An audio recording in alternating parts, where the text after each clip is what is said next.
अस्सलाम वालेकुम जी, आप देख रहे हैं सुर्खियां न्यूज़ और मैं हूं रहमान शेख।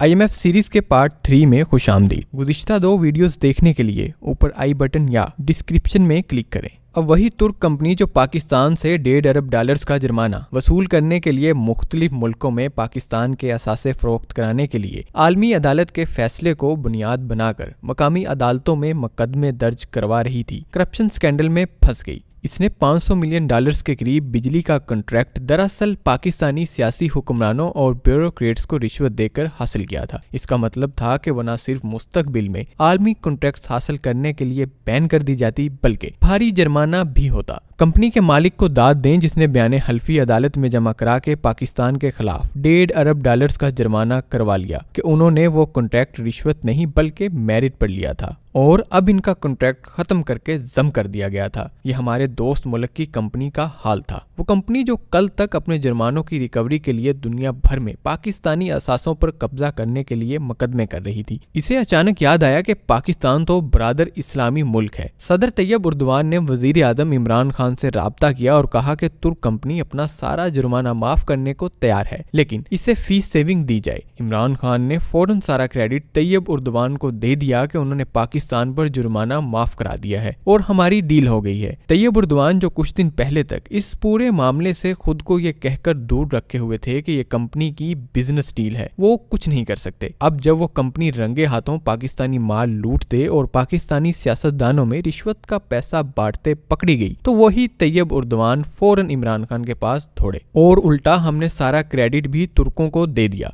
इस मुकदमे और जुर्माने से पाकिस्तान की आलमी सतह पर जो बदनामी हुई और आलमी सरमायाकार इस मुकदमे और हर्जाने के बाद भाग गए कि पाकिस्तान सरमायाकारों के लिए महफूज नहीं, उसका ना इमरान खान को ख्याल रहा ना हमारे दीगर हुक्मरानों को। सब खुश हो गए कि चलो $1.5 अरब बच गया। किसी ने ना सोचा कि तुर्की की इस कंपनी को आलमी अदालत में एक्सपोज किया जाता। पूरी दुनिया को हम बताते कि हर दफा पाकिस्तान और पाकिस्तानी गलत नहीं होते, हम भी विक्टिम हो सकते हैं, हमारे साथ भी आलमी कंपनियां फ्रॉड करती हैं। हमने उल्टा खुद को फकीर साबित किया जिस पर तुर्क कंपनी ने फेवर की और हमारा $1.5 अरब का जुर्माना माफ कर दिया।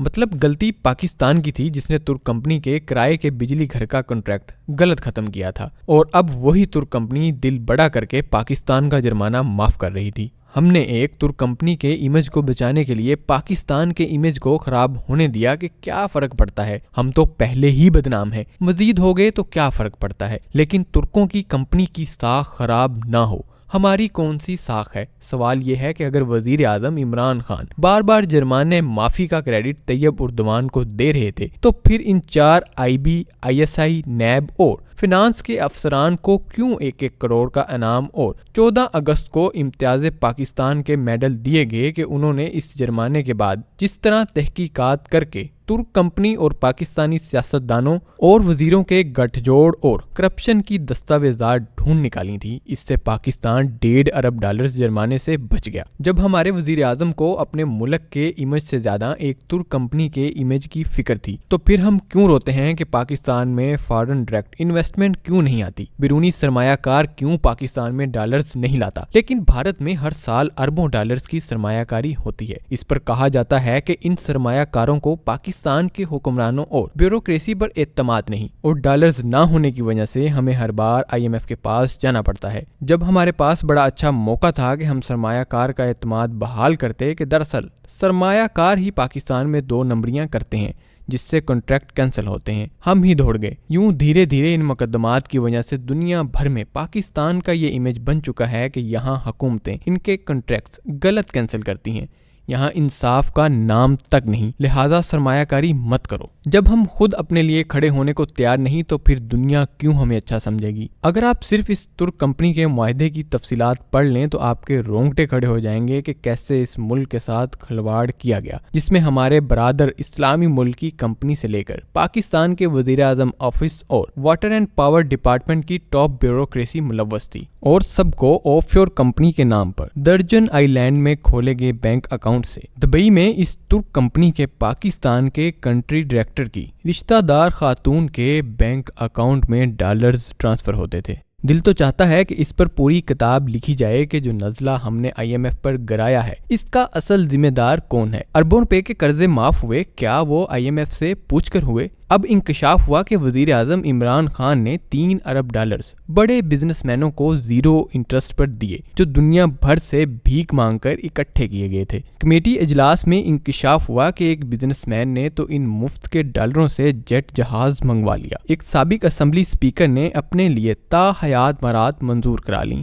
امریکہ سے اپنے کینسر کا علاج قومی اسمبلی کے بجٹ سے کرایا اور اپنے خاوند کی شوگر مل کا 84 کروڑ بینک قرضہ معاف کرا لیا۔ اسی قوم نے انہیں دوبارہ MNA بنا دیا۔ مونس الہی کے خلاف 2013 میں سپریم کورٹ نے حکم دیا تھا کہ ایک سکینڈل میں جو پیسہ اس نے مبینہ طور پر محسن وڑائچ سے لیا تھا جو اس وقت لندن کے بارکلے بینک میں پڑا تھا، اسے واپس لایا جائے۔ کیا نیب وہ پیسہ لندن سے واپس لایا؟ دوسری طرف شہباز شریف منی لانڈرنگ میں بیٹے سمیت ایک ایسے کیس کا سامنا کر رہے تھے جس میں سزا یقینی تھی، مگر وہ سب مقدمات ختم کر دیے گئے۔ ان کے بیٹے منی لانڈرنگ پر لندن مفرور تھے، وہ بھی واپس آ گئے اور مقدمات سے بری۔ اسحاق ڈار مفرور تھے، ان پر بھی مقدمات ختم۔ انہیں نہ صرف نیب سے اپنا لاہور کا گھر واپس مل گیا بلکہ وہ 50 کروڑ بھی واپس مل گئے جو نیب نے ضبط کر رکھے تھے۔ زرداری اینڈ کمپنی 40 ارب روپے فیک اکاؤنٹ سکینڈل سے آرام سے نکل گئی۔ زرداری کے فرنٹ مین انور اور غنی مجید کا پھر کبھی نہ سنا، ان کا کیا بنا؟ دوسری طرف عمران خان نے بھی وہی روٹ لیا، ان کے فرنٹ مینوں نے بھی کھل کر مال بنایا۔ لندن سے آئے 190 ملین پاؤنڈز ایڈجسٹ کرنے کے بدلے خاتون اول نے 400 کنال سے زائد زمین ایک ٹائکون سے لے لی، کروڑوں کا نقد عطیہ لیا، تحفے میں ملنے والی گھڑیاں بیچیں، ٹرانسفر پوسٹنگ کے نام پر ان کے رشتہ دار ارب پتی بن گئے۔ جو گفتگو شہزاد اکبر اور زلفی بخاری ایک دوسرے کے کرتوتوں کے بارے میں کرتے ہیں، کبھی وہ غور سے سن لیں تو دماغ کی چولیں ہل جائیں گی کہ عمران خان دور میں وزیر اعظم آفس میں کیا چل رہا تھا۔ اور سننے میں آ رہا ہے کہ بہت جلد وزیر اعظم کے سابق پرنسپل سیکرٹری اعظم خان بہت سے انکشافات کرنے والے ہیں۔ اس قوم کو جتنی نفرت اور غصہ IMF پر ہے، کاش اس کا 1% بھی اپنی اپنی مرضی کے لٹیروں پر ہوتا تو آج IMF کے پاس ہم ناک نہ رگڑ رہے ہوتے۔ مزید اسی طرح کی نیوز اپڈیٹس کے لیے ہمارے چینل کو سبسکرائب کیجیے، ویڈیو کو لائک کیجیے اور ساتھ ہی دوستوں میں شیئر کیجیے۔ ملتے ہیں اسی طرح کی نیکسٹ ویڈیو میں، تب تک کے لیے اللہ حافظ۔